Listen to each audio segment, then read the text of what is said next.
बिस्मिल्लाहिर्रहमानिर्रहीम और अस्सलाम वालेकुम। 16 मार्च और पाकिस्तान में इतवार की दोपहर। आज अभी तक की अहम खबरें और मेरा तज्जिया। आज की पहली और बड़ी खबर, बीएलए के दहशतगर्दों ने अब यह दावा किया है कि उन्होंने 214, जी हां 214 फौजी एहलकारों को जो यरगमाल थे उनको शहीद कर दिया है, उनको कत्ल कर दिया है। यह दावा बीएलए के दहशतगर्द कर रहे हैं और इस दावे को छाप रहा है बलूचिस्तान पोस्ट नामी एक वेरीफाइड ट्विटर अकाउंट। बीएलए की दहशतगर्दियों के बारे में ज्यादातर इत्तलात या खबर रसानी या प्रोपेगेंडा या पोस्ट जो हैं वो इसी बलूचिस्तान पोस्ट नामी verified x account Twitter account से ही की जाती हैं। इसी एक्स अकाउंट के ऊपर ये लिखा गया तफसील में कि हमने जंगी कैदियों का तबादला मांगा था, मतलब हमारे पास ये 214 फौजी एहलकार यरगमाल थे, इनके बदले में हमने अपने जंगी कैदी वापस मांगे थे। 48 घंटे की मोहलत दी थी। 48 घंटे में हमारे जंगी कैदियों को नहीं छोड़ा गया, जिसके बाद हमने 214 यरगमाली फौजी एहलकारों को उन्होंने लिखा है कि हलाक कर दिया, मतलब कि शहीद कर दिया। और साथ साथ वो ये भी कह रहे हैं कि इसमें हमारे भी 10 से 12 जो शरपसंद थे या दहशतगर्द थे वो हलाक हुए हैं। ये बीएलए अब दावा कर रही है और ये बलूचिस्तान पोस्ट के अकाउंट से ये शाया हुआ है।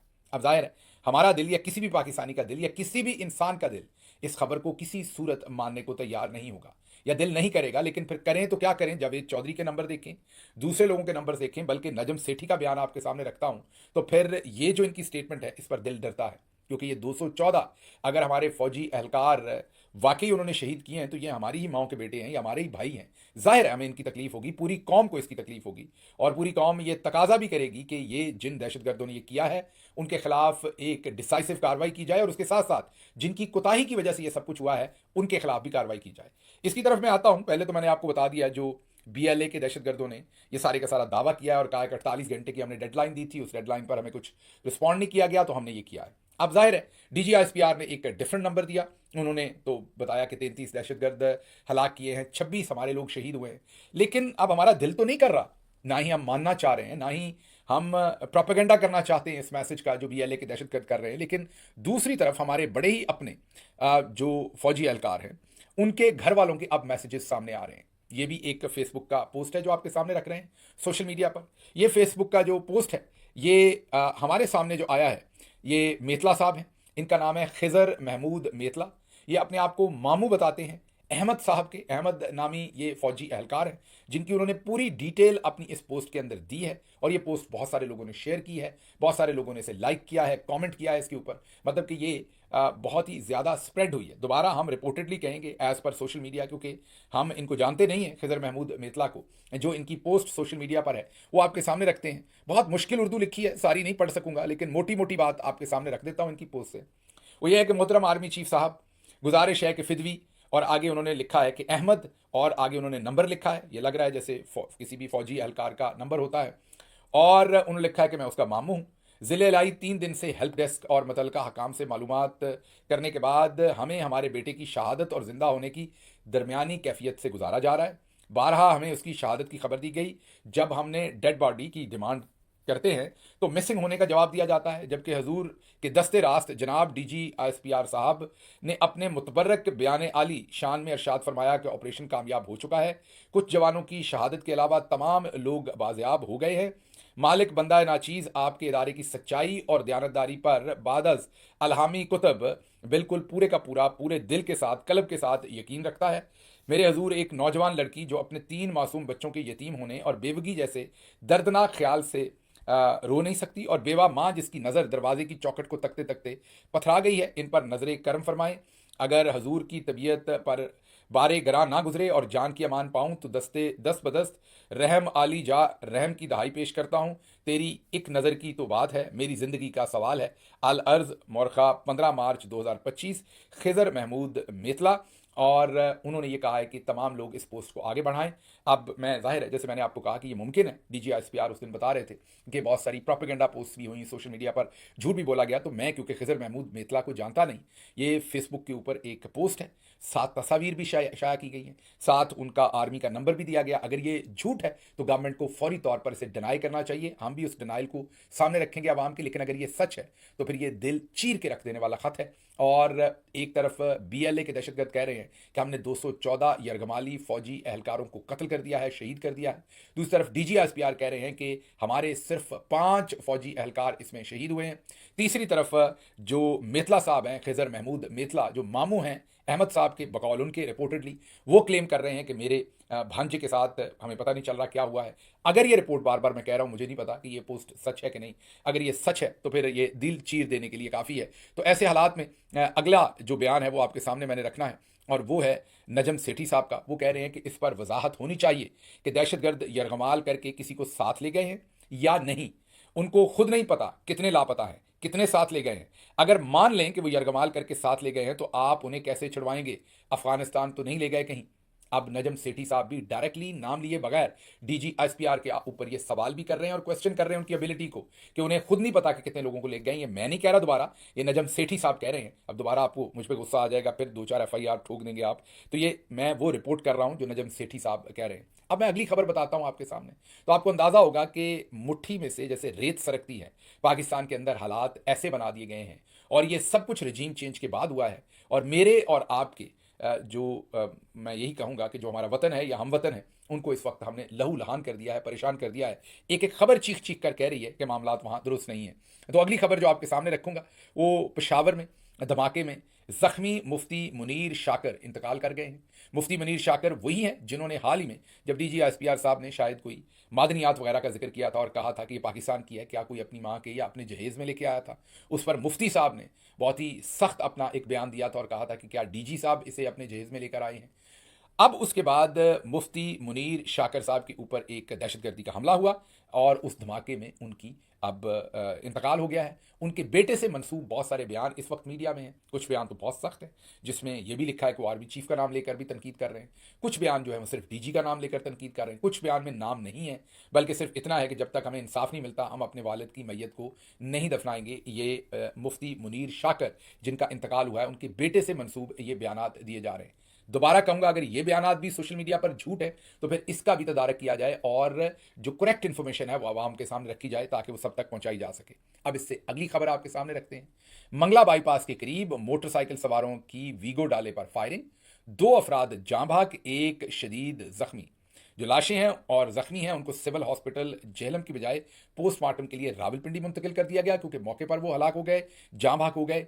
ज़राए के मुताबिक मकतूलीन का तल्लक जमातुद्दावा से है। जमातुद्दावा को गालिबन पाकिस्तान ने भी और अमेरिका ने भी और बहुत सारे दूसरे मुल्कों में शायद कलअदम या एक टेररिस्ट ऑर्गेनाइजेशन जो है वो गालिबन, अगर मैं गलत नहीं हूँ तो डिक्लेयर किया हुआ है। अगर मैं गलत हूँ तो मेरी माजरत, लेकिन जो इल्म मेरे पास है वो यही है कि इस हिंदुस्तान के इसरार पर दुनिया के बहुत सारे मुल्कों ने इसे एक दहशतगर्द तंजीम या शिद्दत पसंद तंजीम के साथ इसको लिंक किया हुआ है। अब इतलात ये आ रही हैं कि ये जो जमात है जिसके बारे में मैंने आपको बताया है, इन्हीं के बहुत ही अहम रुकन जिसका नाम नदीम उर्फ अबू कताल है, वो अपने ड्राइवर समेत इसमें जाँ बहक हुए हैं इस फायरिंग के अंदर। और जो मीडिया पर मैंने ये पढ़ा है वो यही लिख रहा है, सोशल मीडिया के ऊपर जो तज्जिया है लोगों का, वो ये लिख रहा है कि कश्मीर के अंदर जो एक पूरी की पूरी वहाँ पर मूवमेंट थी या लड़ाई झगड़ा हो रहा था, मैं मकबूजा कश्मीर की बात कर रहा हूँ, वहाँ पर जो लोग फाइट कर रहे थे और सेपरेटिस्ट मूवमेंट कह लें, आज़ादी की जंग कह लें, जो भी आपने उसे कहना है, उसमें जो बहुत सारे लोग जंगजू थे उनके अब तकरीबन 2 दर्जन के करीब अफराद को पाकिस्तान के अंदर चुन चुन कर कत्ल किया गया है। एक सिख जो खालिस्तानी रहनुमा थे उनको भी कत्ल किया गया है, और यहाँ पर यह बताया जा रहा है कि एक ISI के ब्रिगेडियर जो है उनको भी कत्ल किया गया है, और साथ आमिर सरफराज तांबा, हाल ही में स्वाबी के अंदर एक कत्ल। अब ये 2 कत्ल, और कहा जा रहा है कि ये वही गार्डियन की स्टोरी है जिसमें हिंदुस्तान ने कहा था कि हम घुसकर मारेंगे, और लगातार 2 दर्जन से ज़्यादा लोगों को हिंदुस्तान पाकिस्तान के अंदर मार चुका है। और ये रिपोर्टेडली है, मीडिया क्लेम कर रहा है, सोशल मीडिया क्लेम कर रहा है, इन किलिंग्स को भी हिंदुस्तान के उस सारा जो उनकी एक्टिविटी है उसके साथ जोड़ रहा है। अब मैंने जैसे आपको कहा कि हमारे सामने कोई डॉक्यूमेंट तो नहीं है,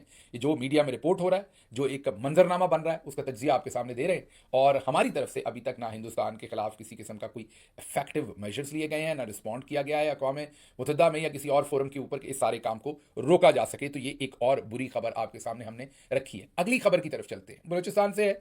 कोयटा में धमाका और फायरिंग, तुर्बत में कोस्ट गार्ड्स पर फायरिंग, केच में सिक्योरिटी फोर्सेस की एक पोस्ट पर हमला, हलाकतें, शहादतें और जख्मियों के बारे में इत्तलात आ रही हैं। ये बलूचिस्तान का एक दिन का स्कोर कार्ड है। अब चलते हैं दूसरी तरफ खैबर पख्तूनख्वा में, वहाँ भी हालात कशीदा। करक थाना तख्त तसराती पर दहशतगर्दों का हमला। पिछले 45 मिनट से पुलिस और दहशतगर्दों के माबैन शदीद फायरिंग का सिलसिला जारी, और इलाके के जो बड़े हैं उन्होंने असला उठाकर लोगों को कहा है कि वो इन दहशतगर्दों के खिलाफ अपने आप को डिफेंड करें। आगे चलते हैं, यहां काम नहीं रुकता। ये मैं एक दिन की सिर्फ खबरें आपके सामने रख रहा हूं। अगली खबर है बन्नू में भयाक वक्त 3 मुख्तलिफ जगहों पर पुलिस पर दस्ती बम हमले। 2 पुलिस स्टेशन और 1 चौकी पर हमले किए गए। एहलकार महफूज रहे। पुलिस की कार्रवाई पर दहशतगर्द फरार। पुलिस और हमलावरों के दरमियान 20 मिनट मुकाबला जारी रहा। तो केपीके के 2 इलाके, बलूचिस्तान के 3 इलाके जहां पर मुतद्दद दहशतगर्दी के आज वाकयात हुए हैं। उसके ऊपर मैंने आपको झेलम का वाकया बताया जो हिंदुस्तान के साथ लिंक किया जाता है। उसके ऊपर जो मैंने आपको वाकया बताया है जो मुफ्ती साहब जिनको कत्ल कर दिया गया है और उनका नाम मुफ्ती मुनीर शाकिर था। और उसके ऊपर मैंने आपको बीएलए के जो दहशतगर्द हैं उन्होंने कहा कि हमने 214 फौजी यरगमाली जो हैं उनको हलाक कर दिए हैं। नजम सेठी का बयान मैंने आपके सामने रखा है। अब आप इससे खुद ही अंदाजा कर लें कि हम किधर हैं। हम जाहिर है हम हर सूरत अपने डीजी एसपीआर साहब के बयानों के ऊपर यकीन करना चाहते हैं। हम कोई भी बात कहेंगे तो फिर हमें इंतशारी टोला, शिद्दत पसंद और पता नहीं क्या कुछ कहा जाता है। लेकिन मुझे बताइए, ये जो तमाम खबरें मैंने आपके सामने रखी, पूरा व्लॉग हो गया, मैंने हालांकि जल्दी करने की कोशिश की, लेकिन इतनी खबरें हैं कि पाकिस्तान को लहू लहू किया हुआ है। कितनी ज्यादा दहशतगर्दी की और लॉलेसनेस है, ऐसे लग रहा है मैंने पूरे महीने की खबरें पढ़ी हैं, लेकिन ये सिर्फ एक दिन के वाकयात हैं। अब डीजी साहब से मेरा सवाल है कि इन तमाम हालात के अंदर मुझे बताइए कि मैं यकीनन आपके ऊपर यकीन करना चाहता हूं, लेकिन फिर मैं आज मौलाना फजल रहमान का बयान देखता हूं। वो कहते हैं कि तमाम फसाद की जड़ जो है, तमाम बुराइयों की जड़ जो है वो स्टैब्लिशमेंट है। जाहिर है आपकी तरफ डीजी साहब और आर्मी चीफ की तरफ उनका इशारा है। आप मौलाना फजल रहमान भी कह रहे हैं कि इलेक्शन आपने लूटा, जाली वजीर आजम आपने बिठाया, जाली वजीर दाखिला बिठाया, जाली हुकूमतें बिठाई और आप इस सब के जिम्मेदार हैं, ये मौलाना फजल रहमान कह रहे हैं। अब जब एक तरफ ये तमाम जो वाकयात है वो आपके सामने रखता हूं, मौलाना फजल रहमान की स्टेटमेंट रखता हूं, और उसके ऊपर जो अगली 2 खबरें हैं वो जब आपके सामने रखूंगा तो आप खुद ही सोच लीजिए कि पाकिस्तानी कौम किस बात पर यकीन करे और किस पर ना करे। इमरान खान के सरगर्म कारकुन हैदर सईद को उनके घर रावलपिंडी में से सहरी के वक्त अगवा कर लिया। तकरीबन 40 नकाब पोशों ने अगवा में हिस्सा लिया। उनके माँ बाप दोनों जो हैं वो पुकार पुकार कर बता रहे हैं कि किस तरह उनके घर के अंदर ये नौजवान को उठाया गया। पूरे पाकिस्तान के अंदर इस वक्त तहरीक इंसाफ के वर्कर्स के ऊपर एक नया बहुत ही मैं ये कहूँगा कि शर्मनाक किस्म का क्रैकडाउन हो रहा है। हर जगह से तहरीक इंसाफ के लोगों को उठाया जा रहा है, वॉलंटियर्स को उठाया जा रहा है, सोशल मीडिया एक्टिविस्ट को उठाया जा रहा है। आगे चलते हैं। 9 मई के केस में गुजरांवाला जेल में 20 माह से कैद इमरान सादिक के वालिद कुछ माह कबल अपने बेटे से जुदा हो गए, मीन वफात पा गए। तो बेटे को उनके जनाजे पर शिरकत करने की इजाज़त सरकार ने ना दी और बाप की मैयत को बेटे को दिखाए बगैर या बेटे की शमूलियत के बगैर ही दफना दिया गया। इनकी वालदा बार बार सोशल मीडिया के ऊपर वीडियो मैसेज देती थी, अगर आपको याद हो, बार बार ये पुकारती थी कि खुदारा मेरे बेटे को रिहा कर दें, वो मेरा आखिरी सहारा है। अब पता चला है कि इनकी वालदा भी यही फरियाद करते हुए अब वो खाल के हकीकी सजा मिली हैं, वफात पा गई हैं। अब पता नहीं एक तो उनको उनके जनाजे में आने की इजाज़त दी जाएगी कि नहीं। इनकी वालदा बार बार लाहौर हाई कोर्ट से ये इल्तजा करती रहीं कि मेरे बेटे का केस सुन लें, उसे ज़मानत दे दें। गुजरांवाला में कैद है, 9 मई के केसेस के अंदर उसको बांधा हुआ है। अब ये दोनों खबरें, ऊपर हैदर सईद की और दूसरी ये सुन लें, और फिर आप खुद ही अंदाज़ा कर लें कि एक तरफ बीएलए दहशतगर्द, 214 हमारे फौजी एहलकार और मुफ्ती साहब का कत्ल, झेलम का कत्ल, बन्नू के अंदर वाकयात, करक के अंदर वाकयात। एक तरफ मैं आपको वो खबरें दे रहा हूं और दूसरी तरफ हमारी प्रायोरिटीज़ क्या हैं वो मैं आपके सामने रख रहा हूं। अगली खबर आपके सामने मौलाना तारिक जमील का एक इंटरव्यू है जिसमें उन्होंने कहा है कि इमरान खान सच्चा, दयानतदार और मोमिन आदमी है। मुझे यकीन था कि वो ये कैद काट लेगा। अगर कभी अडयाला जा सका तो जा और उनसे मिल सका तो यही कहूंगा कि शाबाश इमरान खान, तुमने तारीख बदल दी है, ये मौलाना तारिक जमील ने कहा। उसके साथ साथ उन्होंने ये भी कहा कि पाकिस्तान की इस्लाम की तारीख में कभी किसी ने इद्दत और निकाह जैसा केस पहले नहीं बनाया। बदकिस्मती से ये केस इमरान खान के खिलाफ बनाया गया जो कि झूठा केस था और इससे पूरी कौम को शर्मिंदगी हुई, ये भी अब तारिक जमील साहब का कहना है। आखिरी खबर क्विकली आपके सामने रख दूं। अंसार अब्बासी साहब ने खबर दी है कि तहरीक इंसाफ की सियासी कमेटी पार्टी के सोशल मीडिया के गलत इस्तेमाल का मामला इमरान खान के सामने उठाएगी। अकाउंट्स को ज़ाब्ते में लाने पर आमादा किया जाएगा, मतलब कि जो सोशल मीडिया अकाउंट्स हैं उनको पाकिस्तान में लाया जाए और कंट्रोल में लाया जाए। ये अंसार अब्बासी साहब की खबर है। अब आपको, जैसा कि मैं कई महीने पहले बता चुका हूं कि मैं अब कोर कमेटी और पॉलिटिकल कमेटी की मीटिंग्स अटेंड नहीं करता। वॉलंटियरली मैं जानबूझ के ये मीटिंग्स अटेंड नहीं करता। जब मैंने ये फैसला किया था तो मैंने आप लोगों को ये बताया था। वजह भी मैंने आपको बताई थी कि कुछ लोग ये समझते थे कि क्योंकि मैं व्लॉग करता हूं और मैं कमेटी की बात वीलॉग में बता देता हूं, जो कि आप गवाह हैं कि मैं कभी भी कमेटी की कोई बात भी या पार्टी की कोई बात भी वीलॉग पर शेयर नहीं करता। लेकिन मैंने वॉलंटियर किया क्योंकि मैं इमरान खान साहब की जंग लड़ना चाहता हूं, ना कि नई कंट्रोवर्सी क्रिएट करना चाहता हूं। तो मुझे जो लगता है कि जो मेरा काम है मैं इफेक्टिवली करूं, तो मैंने वॉलंटियरली ये फैसला किया कि मैं ये मीटिंग्स अटेंड नहीं करूंगा। इसलिए मुझे नहीं पता, क्योंकि जो आखिरी मीटिंग हुई और उससे कई पहले भी मीटिंग्स, कई महीनों से मैं अब ये मीटिंग्स अटेंड नहीं कर रहा, तो मुझे नहीं पता कि उस मीटिंग के अंदर ये क्या डिस्कशन हुई या नहीं हुई। लेकिन मैं इस पर तज्जिया दे देता हूं। पहले तो मेरा ख्याल है कि ये झूठी खबर होगी और ये जानबूझ के अंसार अब्बासी साहब से लगवाई होगी। ऐसी कोई डिस्कशन नहीं हुई होगी, ये मेरा पहला तज्जिया है। और क्यों लगवाई होगी? क्योंकि आईएमएफ का पैकेज भी नहीं हो रहा, इन्वेस्टमेंट कहीं से आ नहीं रही, लॉ एंड ऑर्डर की सिचुएशन आपको पता है, वीजा पाबंदियों की बात आपको पता है। तो चौधरी साहब के पल्ले कुछ नहीं रह गया, तो वो अब सिर्फ तहरीक इंसाफ को मजीद कंट्रोवर्शियल करने के लिए इस तरह की टेबल स्टोरीज फाइल करके लगवा रहे हैं। ये तो हो गई मेरा तज्जिया कि अगर, क्योंकि मैंने आपको कहा मैं तो मीटिंग में था नहीं, तो मुझे नहीं पता ये हुआ है कि नहीं हुआ, इसमें कोई सच्चाई है कि नहीं। मैं तो सिर्फ तज्जिया दे सकता हूँ। इसके दो ही ऑप्शन हो सकते हैं, या ये हो सकती है या नहीं। तो अगर ये खबर झूठ है तो उस पर मैंने तज्जिया दे दिया। अब अगर ये खबर सच है तो उस पर मेरा तज्जिया क्या है? उस पर मेरा तज्जिया ये है कि अगर ये खबर सच है तो इस सूरत में आपको ये समझना होगा कि इमरान खान साहब तो जेल में हैं, उनकी तस्वीर नहीं आ सकती, उनका बयान नहीं आ सकता, उनकी वीडियो नहीं आ सकती, उनकी कोई चीज़ पब्लिक के सामने नहीं आ सकती। और ये पर्पज़ क्या है कि लोगों की याददाश्त से उन्हें भुलाना है। ये वो कर सकेंगे या नहीं ये एक अलग बात है, लेकिन ये कोशिश है army chief general Asim Munir और दूसरे जनरल्स की कि इमरान खान का इंटरेक्शन ही ना हो, इमरान खान का पैगाम ही बाहर ना जाए। तो इसलिए आहिस्ता आहिस्ता लोगों ने भूल जाएंगे और लोग कोई और प्रायोरिटीज अपनी क्रिएट कर लेंगे। अब एक चीज रह गई है और वो है सोशल मीडिया, जहां पर इमरान खान के पॉइंट्स वकला के थ्रू बाहर जाते हैं और या जिस भी रेफरेंस से बाहर जाते हैं और वो उनके सोशल मीडिया अकाउंट से ट्वीट होते हैं और इमरान खान का मैसेज अवाम तक जाता है। अब इमरान खान के हाथ में कोई और ऐसी ताकत तो है नहीं। इमरान खान का रिश्ता तो एक एतमाद का और एक नजरिए का रिश्ता है जो अवाम के साथ जुड़ा हुआ है।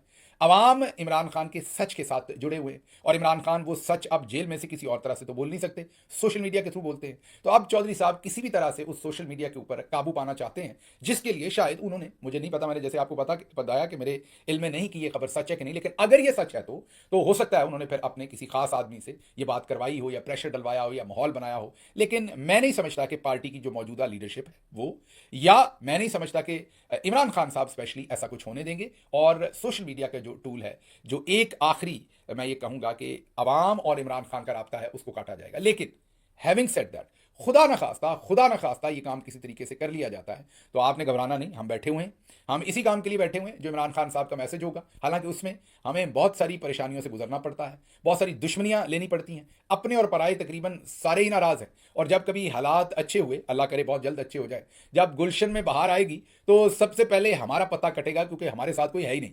हमने किसी को दोस्त रहने ही नहीं दिया अपना। हमारी इस जुबान ने, हमारे इस बोलने ने शायद ही अब कोई दोस्त छोड़ा हो। अब तो 99.99% लोग जो हैं वो किसी ना किसी तरह से हमारे या तो हम उन्हें चुपते हैं या उन्हें लगता है कि वो हमें चुपते हैं, बहरहाल वटेवर। तो जब भी गुलशन में बाहर आएगी तो सबसे पहले हमारी कुर्बानी की जाएगी, पटरा किया जाएगा। लेकिन उसकी फिक्र नहीं है। फिक्र ये है कि आज जो चैलेंज सामने है, आज जो असल में हक और बातिल की लड़ाई है, मुझे अपने आप से सवाल ये पूछना है कि क्या मैं आज हक के साथ खड़ा हूं? अगर जवाब हाँ है तो फिर मुस्तकबिल में क्या होता है वो जब होगा तब देखा जाएगा। आज हमें यह लगता है कि इमरान खान हक पे खड़ा है और हमें उसके साथ खड़े होकर जितनी भी हमें तकलीफ हो रही है, अपने दे रहे हैं या पराए दे रहे हैं, उसको भुगतें, लेकिन सच का साथ ना छोड़ें। तो मेरा आपसे वादा है, पहली बात तो इंशाल्लाह इमरान खान साहब के जो सोशल मीडिया अकाउंट्स हैं उनको कुछ नहीं होगा और इमरान खान साहब कभी भी ऐसी कोई बात नहीं मानेंगे। अगर ये खबर सच है, मैं बार बार कह रहा हूं, मेरे इल्म में नहीं है कि ये सच है कि नहीं है, इसलिए मैं इसको यही कहूंगा कि ये खबर झूठ है और जानबूझकर लगवाई गई है। लेकिन आपकी तसल्ली के लिए कि अगर ये सच भी है तो इंशाल्लाह ऐसा नहीं होगा। और आखिरकार अगर हुआ भी कुछ ऐसा तो हम बैठे हैं आपके सामने, जो सच का मैसेज है वो आता रहेगा। मुझे यहां से इजाजत दीजिए। अल्लाह आपका हामी और नासिर हो। पाकिस्तान जिंदाबाद।